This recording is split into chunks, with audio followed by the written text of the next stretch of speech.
Sadly, the very first Halo Infinite tech test is over, and we're all waiting for the next tech test to arrive because yes, there will be more in the near future, so I'll be keeping my eyes peeled for when that's going to happen. And in this video, I'm talking about the release date month for Halo Infinite because it looks like it has been leaked according to the official Xbox Mexico Twitter account. And then I'm also going to be talking about Halo Infinite's performance and frame rates across the different Xbox platforms, including the previous gen Xboxes and the next gen Xboxes, and what you can expect for the frame rate of Halo Infinite on your platform of choice, including PC if you're on the PC. And then we're also going to be talking about Halo Infinite's biggest gameplay changes with what we've seen so far, including how the radar has changed and the sprint speed. Some big gameplay changes indeed. Some people think it's controversial, some people don't care, and I'll give you my take on it as well. So let's first start off with Halo Infinite's release date month, which was leaked by Xbox Mexico according to this tweet right here. So I'm going to pop that up on the screen. So of course it's in Spanish, so I translated it. I use a translate tool, and it says, "Why wait for November if we can start the festivities now?"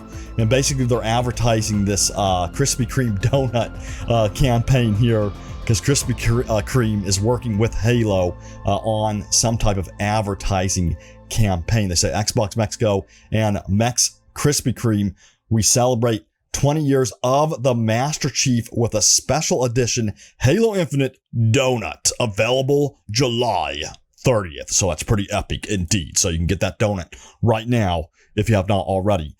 But the main point of this is it says right here, "Why wait for November if we can start the festivities now?" So it looks like someone on the Xbox Mexico Twitter account may have slipped up either by accident or on purpose to reveal the release date month for Halo Infinite. Again, this is the official Xbox Mexico Twitter account. So it looks like, November is going to be the month for Halo Infinite, and I cannot wait for this game. Again, I'm really sad that the Halo Infinite tech test is over, but again, there will be more tech tests in the near future. So if you want to find out when that is, don't forget to subscribe right here. I'll be keeping my eyes peeled for that. Now, let's talk about the graphics comparison and the performance comparison between all of the different consoles, including Xbox One S, Xbox One X, Xbox Series S, and Xbox Series X, as well as PC. So first of all, according to everyone who played, and according to Digital Foundry as well, the Xbox One S and Xbox One X, which are considered the previous gen consoles, will be running at 30 frames per second.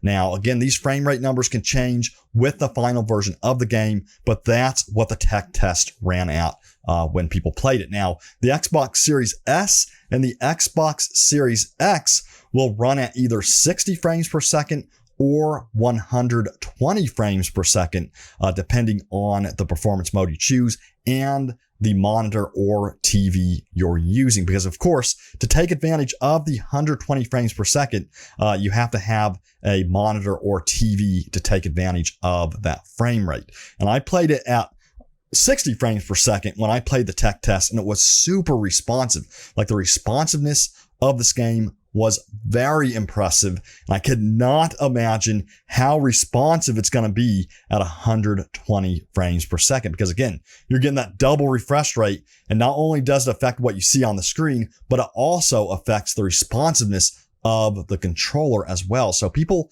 at 120 frames per second who are playing the game, they're going to have a competitive edge over anyone else. So I think it's going to be important that if you're wanting that competitive edge, to upgrade to something that's going to support 120 frames per second, with your monitor or your TV selection. Now, the PC is of course going to run above 60 frames per second. So from what I understand, it's going to be an unlocked frame rate where you can get anything above 60 frames per second. So I'm guessing that for those of you who are on the PC, most of you are going to be running at 120 frames per second at least, and making sure that your graphics cards are up to date and all of that stuff. So usually PC players, they're pretty serious about their rigs and they upgrade to get at least 120 frames per second. But again, 60 frames per second is still going to keep you really competitive regardless of what console or platform you're on, because in my opinion, 60 frames per second is usually very responsive. And to me,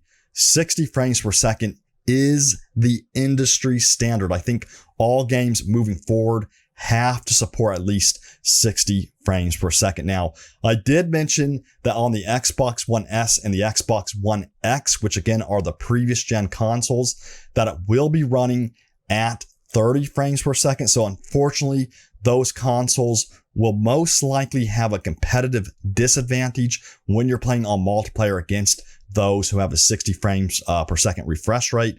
But, you know, you can always still upgrade later on to the Xbox Series S or the Xbox Series X to get that competitive edge. But at least you can still play it and get a pretty decent experience, because from what I saw with Digital Foundry's comparison, the 30 frames per second still looked really good. But, you know, it just comes down to that refresh rate. Now, we're also going to be talking about Halo Infinite's biggest gameplay changes that players noticed, including myself, in the first tech test. And again, all of this stuff can change as we go into the next tech test and as we go into a beta and so on and so forth. But the biggest changes come with the radar and the sprint speed with this new version of Halo, if you will. So first of all, the Halo Infinite radar is now different compared to past Halo games. So in the past, you would show up on the radar as a red dot if you walked or ran, but if you crouched, you would turn invisible on the radar. Now in Halo Infinite, you only show up on the radar if you are sprinting, shooting, or moving fast.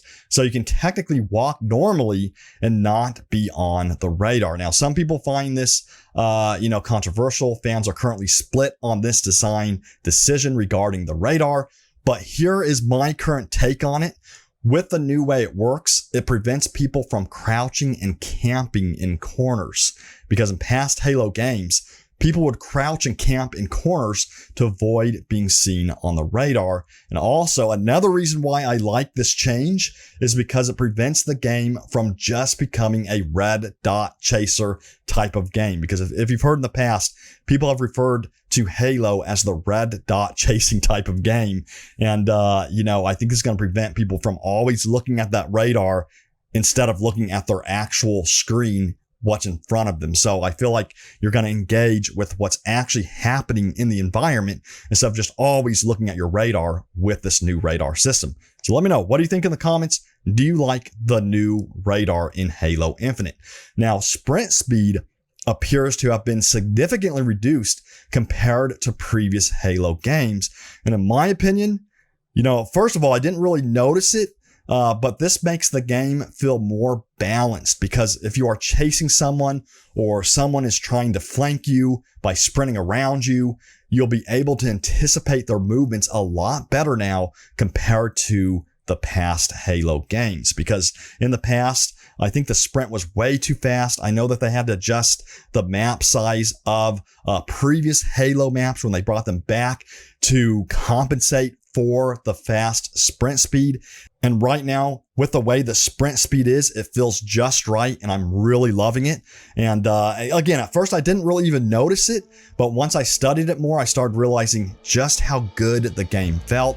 And again, everything feels responsive, and I really hope that the dev team continues in this direction, because So far, from what I've seen, the overall feedback on this game has been overall positive from the community, and I got super addicted to Halo Infinite. I was doing like 3 a.m., 4 a.m. gameplay sessions in the tech test. I could not put the controller down, so I cannot wait for the next tech test. So I'll be keeping my eyes peeled for that. And don't forget to subscribe, because once that tech test is announced, I'll be making a video on it and also notifying all of you on any other upcoming betas and so on and so forth. So that's going to do it for the video. If you enjoyed it, hit that like button. Also, don't forget to subscribe and turn on notifications to be notified of upcoming videos. I'll see y'all next time, and may the force be with you always.